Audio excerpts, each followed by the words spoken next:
Ladies and gents, coaches and consultants, I'm back here again with another video that will hopefully be valuable for you. Today I want to show you how I would go about turning someone from a complete stranger to a high-ticket client. Before I start though, if you don't know me, my name is Malte and I'm from Germany, and I run a digital marketing agency which helps coaches book 1 to 5 appointments a day and helps them build themselves a brand without having to go through the hassle of leveraging paid ads. The best part about doing it organically is that you don't have to spend a single penny if you don't want to. Plus, with this concept I want to show you right here, it'll probably get you even better results than if you were to use Facebook ads. Because in the end, it's all about trust. If you're able to turn someone from a complete stranger to saying something like, "Please take my money," it would be unreasonable for you not to be a millionaire, right? Now, the problem is building trust with someone is different depending on who you're talking to. But since most coaches go after one specific avatar, there are a few concepts that can be implemented and personalized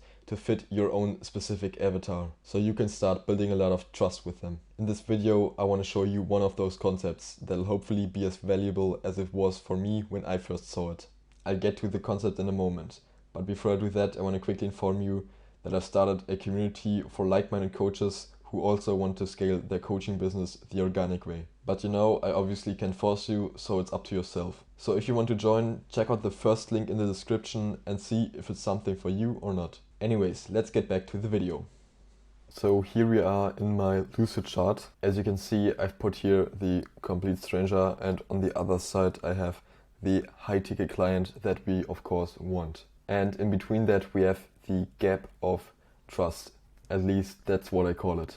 And we can maybe say this gap of trust is 15 miles long. Whatever you want to take for that. You can also take kilometers if you're in Europe. But for this sake, I'm gonna say it's around 15 miles long, right?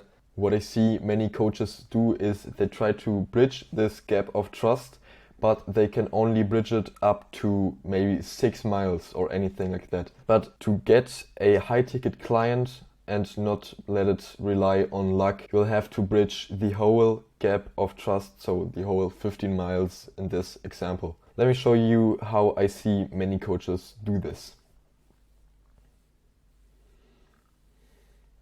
So here is a way that many people do it, right? We have here the complete stranger again, the high-ticket client, and the gap of trust. Now let's say the coach is already creating content. That's great.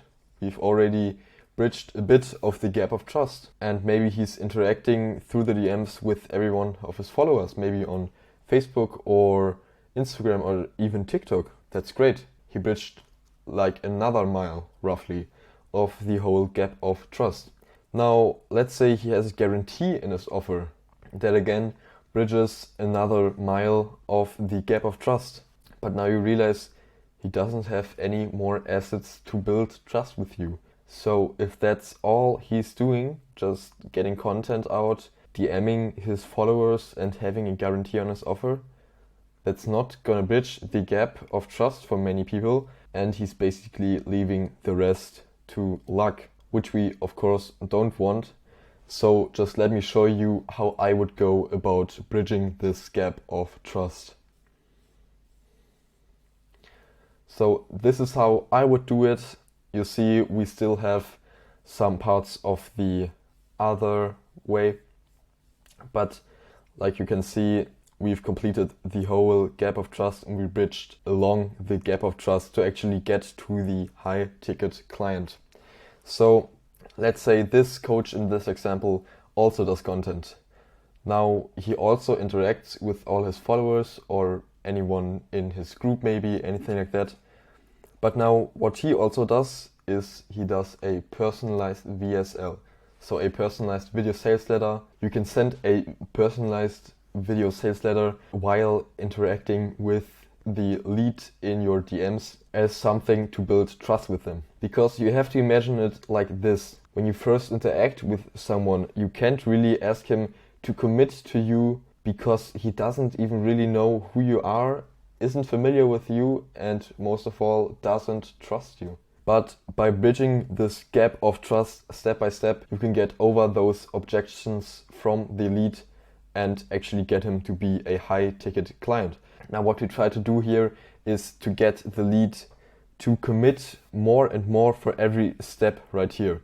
So we start with something small that doesn't need any commitment at all, and that is watching your content. From there on, when the lead has already watched your content, you can interact with him in the DMs because he's already familiar with you and you don't seem like a stranger to him. And now that he's watched your content, it'll be easier for him and doesn't take much commitment to reply to your DM. Now from there on, there's something that many people do quite wrong. So they maybe get into a conversation with the lead in the DMs, but then all of a sudden they ask them to go on a call directly. But you have to be aware the lead doesn't really know you that much and isn't quite familiar with you. So what do? What I'd do in this situation is I would send a personalized VSL. So I'd go to the lead and ask them, hey, here's Malte. I noticed you've been struggling with XYZ. You mind if I send you over a quick video explaining how you could overcome that? And you see, this isn't as pushy as going to him and saying, hey, I noticed you've been struggling with XYZ. You mind if we get on a call? Let me know if you understand what I'm meaning. But like I said, the VSL doesn't take as much commitment as going to a call directly. Now, after the VSL, then I'd say you can start inviting the lead to a call. But not a sales call, a value call. So what I do is I always send out my looms to the leads, and then in my loom I have a call to action where they can book a value call. And what I always do is I promise them that it's just a value call without a pitch or anything like that, because your leads don't like to be pitched directly. So what you do is you get on a value call with them. That can be a call to see if they're a fit for the service and to also do a quick Q&A. So if they have any questions, you can talk about those in the value call. And you can also show them a more in-depth service explanation and basically clarify everything about the service and how it's gonna run. Now from there on, we're almost at the sales call. But what again bridges the gap is pre-sales call value. So while the lead is waiting to get on a sales call with you, I'd recommend sending the lead some value videos. Then if the lead books a sales call with you, you send the lead an email maybe 24 hours before getting on a call, and you add a link to the video where they can watch a testimonial or a case study or really any sort of valuable video for them. And by doing this, you'll have the lead sold without actually having to sell to him on the call. So that's something many people actually miss out on, but something that I would actually include to bridge this gap of trust. And now comes the guarantee to finish bridging this gap of trust. We've already had the guarantee in the other example, but in this example, we tell them about the guarantee in the end. So if they're not sold at this stage already, when you tell them about your guarantee, then chances are high they're going to turn into a high ticket client. Now, I hope you've understood this whole process of how I would turn someone from a complete stranger to a high ticket client. And please don't be that guy just relying on luck to get someone from a complete stranger to a high ticket client.